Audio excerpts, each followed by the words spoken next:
نحمده ونصلی علی رسولہ الکریم اما بعد۔ ترجمے والے قرآن پاک کا صفحہ نمبر 865، 24واں پارہ، سورہ زمر، 5واں رکوع، آیت نمبر 43 تا 45۔ اعوذ باللہ من الشیطان الرجیم، بسم اللہ الرحمن الرحیم۔ ام اتخذوا من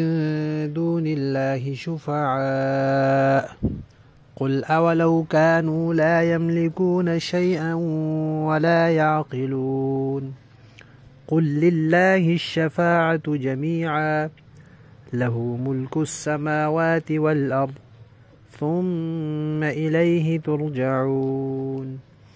وَإِذَا ذُكِرَ اللَّهُ وَحْدَهُ اشْمَأَزَّتْ قُلُوبُ الَّذِينَ لَا يُؤْمِنُونَ بِالْآخِرَةِ وَإِذَا ذُكِرَ الَّذِينَ مِن دُونِهِ إِذَا هُمْ يَسْتَبْشِرُونَ۔ پچھلی آیت میں اللہ تعالیٰ نے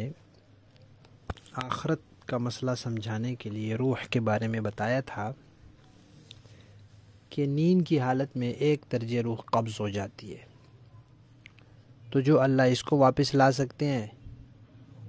وہ موت کے وقت جب 2 درجہ روح قبض ہو جاتی ہے اللہ اس کو بھی واپس لا سکتے ہیں۔ اب اللہ تعالیٰ فرما رہے ہیں کہ ایمان والوں کی اللہ سے آخرت میں ملاقات ہوگی۔ اب یہ بڑی نعمت ہے، ایمان والے کے لیے بڑی خوشی کی بات ہے، اور جو مشرک ہے اس کا آخرت پر ایمان ہی نہیں، وہ اللہ کو دیکھنے کی اس کے دل میں خواہش ہی نہیں،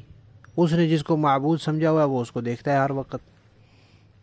تو اس لیے جب مشرکین کے سامنے صرف اللہ کا تذکرہ کیا جائے، خالص توحید کا تذکرہ کیا جائے تو ان کے دل پریشان ہوتے ہیں، ان کی خوشی نہیں ہوتی، ناگواری ہوتی ہے ان کو، اور اگر ان کے جھوٹے معبودوں کی تعریفیں کر دی جائیں تو خوشی سے اچھلنے لگتے۔ اسی طرح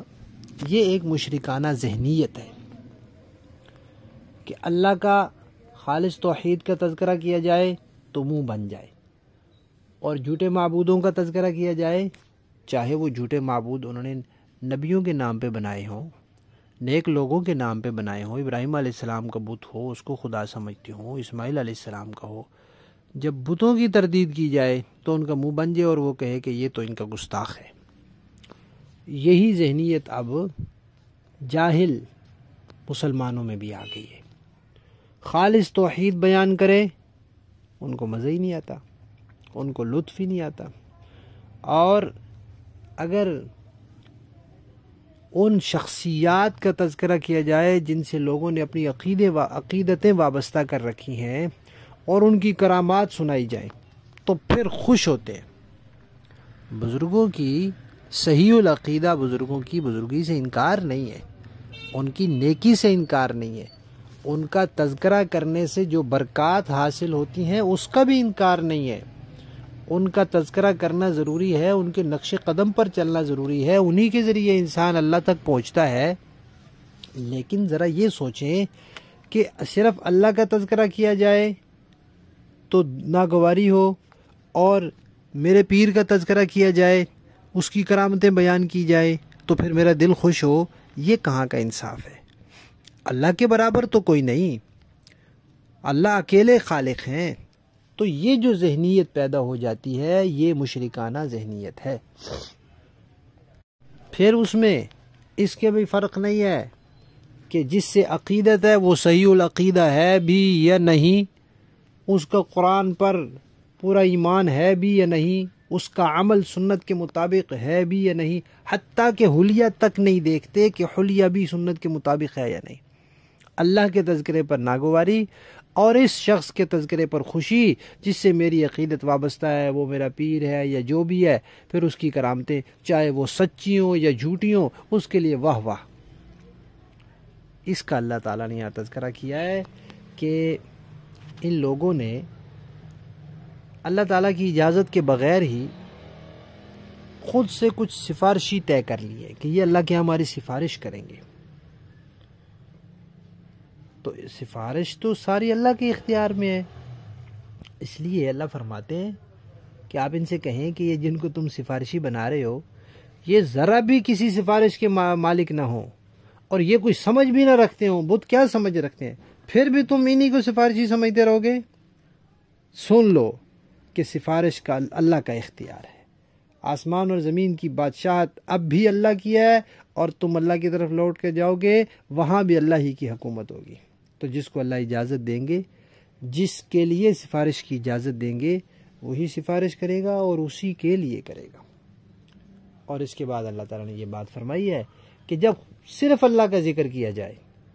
تو ان کے دل متنفر ہو جاتے ہیں، اس لیے کہ آخرت پر ایمان نہیں ہے۔ لیکن جب اللہ کے سوا جو انہوں نے معبود تجویز کر رکھے ہیں ان کی تعریفیں کی جائیں تو پھر خوشی سے کھل اٹھتے ہیں۔ میں خود ایک قصہ ایسا دیکھا ہے کہ ایک مقام پر ایک صاحب نے ایک حمد پڑھی کہ اللہ سوا حاجت روا کوئی نہیں، اللہ سوا مشکل کشا کوئی نہیں۔ بس انہوں نے یہ نظم ختم کی اور وہاں ایک صاحب بیٹھے تھے، وہ مائک لے کر تو فوراً برس پڑے کہ یہ کیا بات ہوئی کہ اللہ کے سوا کوئی حاجت روا نہیں، اللہ کے سوا کوئی مشکل کشا نہیں۔ تو یہ جو ذہنیت ہمارے اندر آ گئی ہے، اسی کے بارے میں قرآن پاک ہمیں جھنجھوڑ رہا ہے کہ یہ ایمان والی ذہنیت نہیں ہے، یہ مسلمان کی ذہنیت نہیں ہے، یہ مشرکانہ ذہنیت ہے جو جہالت کی وجہ سے مسلمانوں میں آ گئی ہے۔ لفظی معنی دیکھیے، کیا اتخذوا انہوں نے بنا لیا، من دون اللہ اللہ کے علاوہ، شفعاء سفارش کرنے والے،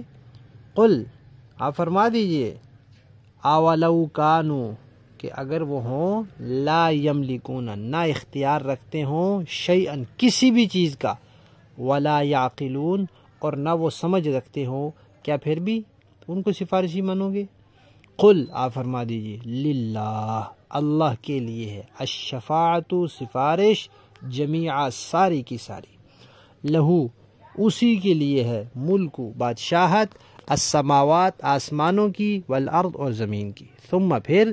الیہ اسی کی طرف، ترجعون تم لوٹائے بھی جاؤ گے۔ وَإِذَا اور جب، ذکر اللہ ذکر کیا جاتا ہے اللہ کا، وحدہ اکیلے اللہ کا،